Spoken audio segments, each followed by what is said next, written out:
Hello, I'm Ray Fox, and I wanted to share about my Robo R2 printer. I am very pleased with it. There's some tricks and some things that I think would help a new owner, plus give you some information about it to begin with. The first thing that I found is that when you load the filament, you put it through the filament sensor in the back. There's two different places, and my natural instinct was to put it in the one closest to the filament, but that's for future when they add the second extruder. It properly goes in the outer sensor, it goes up through here and back into the extruder. Now, one of the things that I really like about this is the ease in which it unloads filament. To do that, you come over here, and the second thing, a tip, is that you need to use a stylus that comes with it, or a blunt point pen like this. You pick up, you choose the Utilities menu, then Wizards, and you have a choice of changing the filament or loading the filament. I already have filament in, so I need to take it out. So I'm going to choose it, go to Start. Then I pick the filament that I have in there, because it's a higher temperature than what I'm going to put in there, and it needs to get up to that temperature before you can remove it. So I'm going to select that. It's at 55 degrees now, and it's going up to the target temperature of 245. As you can see, the screen is a nice size. It's very responsive with the stylus. A lot of times it won't seem to work with a finger. Now, when I got mine, they had me troubleshoot it by pressing each corner of the screen with my thumb to make sure it was making good connections. Then after that, I used the stylus, and it worked like a charm. While it's loading up, I'm going to show you a few of the prints that I've done.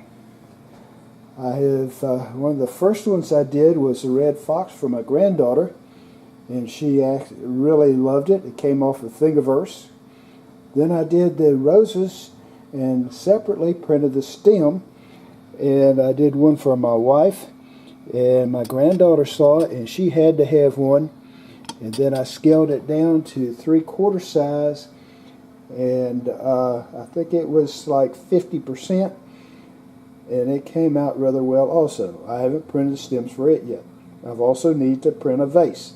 That's on my to-do list. My grandson loves Sonic.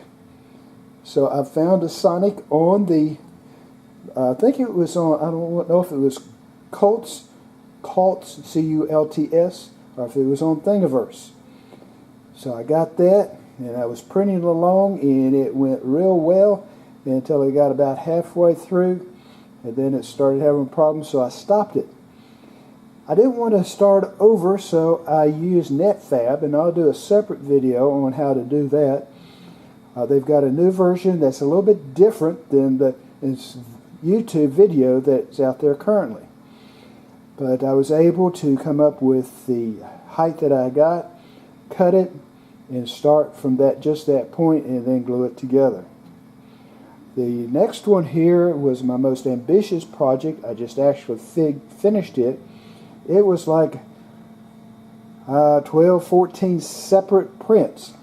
Each one had interconnected very well.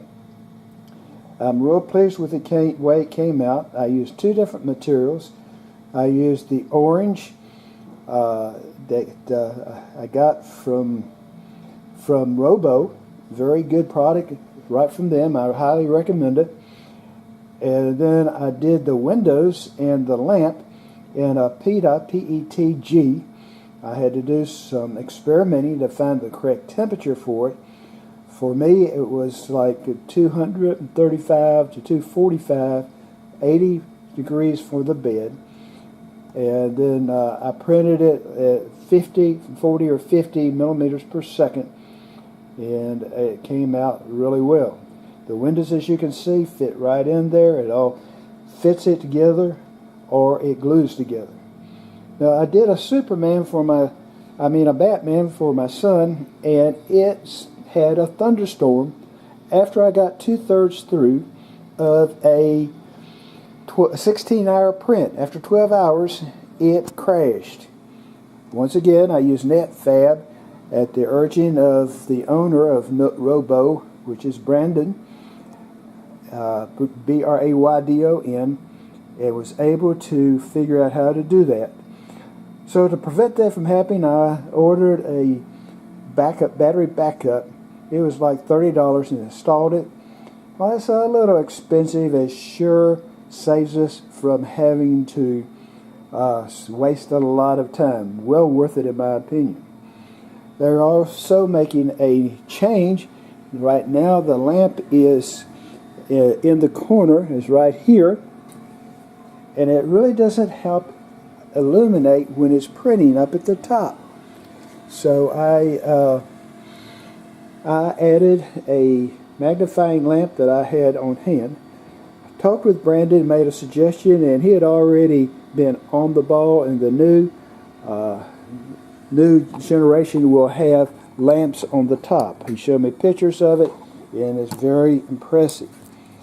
So now if we look here, it shows that it's ready for the next step. So I'm going to say next step, and whoop, that's not where I wanted to be, so I'm going to go back, redo it. I'm going to change it, and I'm going to pick this right here, and it's almost there as it was there before. Once it gets through this step, it will actually extrude it out. It will retract it up, make it easy to remove. While we're waiting for that, please notice the solid construction on this. I noticed that it's got rods for both X's and Y's, a set of them. The Z is very good, and everything is solidly made. I really like their support. I've used it numerous times. They've got me down by name and phone number. They know who I am because I've made a lot of use of it. They advertise 24/7, and they live up to it. A lot of time I'll go to their help site, and when I do, they check and see if I need any help. As you see right here, it says remove the filament, and I just go up there and it pulls right out. Now, one thing I learned the hard way is don't just let it loose. Go ahead and trim it for the next one. Remove it.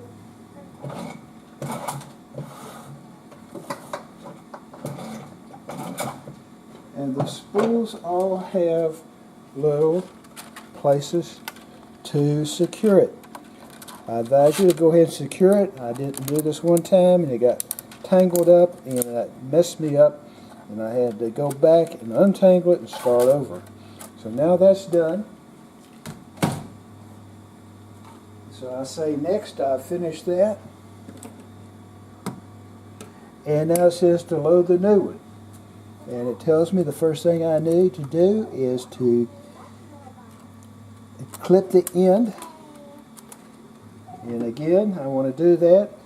Even though I clipped it before, now I want to clip out the crimp from where it was secured.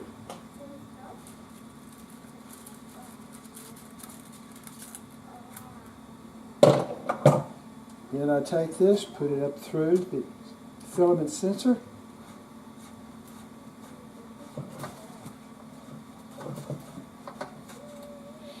And I say next, and it's ready. I push the button on the top,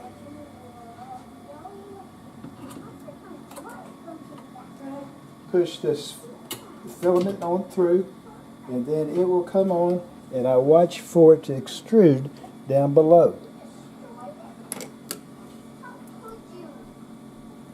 And then you say next.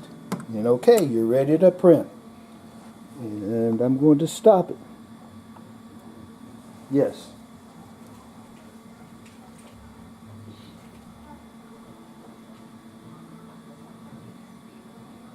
One of the things that I love about the Robo 2 is the ability to connect with Octoprint and the controller that it gives you. First, I use Cura and I load my file, and I want to open one that I had done before, which is Dotson.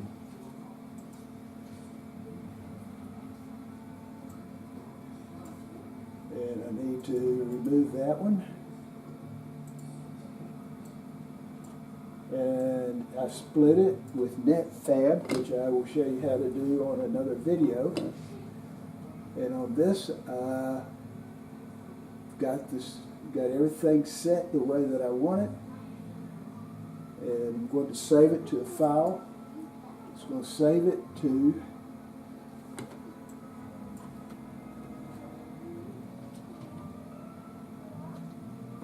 give it abbreviation, just dash, and I know, watch where I save it to.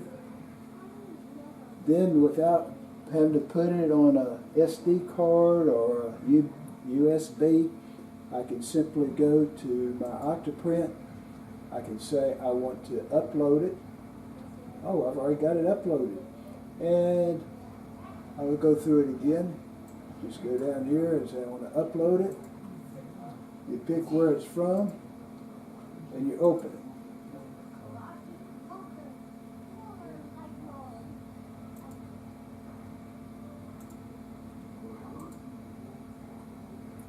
And you can see that it's uploading.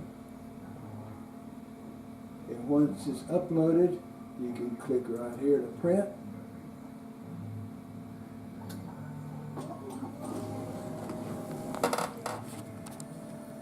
And you can see that it is activated. Now what I also like is that I can come down here and see the temperature going up. I can also see what's happening. There is somewhat of a lag on it sometime. I'm going to turn the camera off and back on. You can also monitor it with your cell phone, or I use a lot of times my iPad.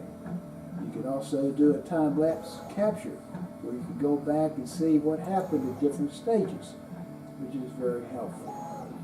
You can see that it's starting. It's going to take just under 4 meters of filament, and it's going to take about an hour and a half.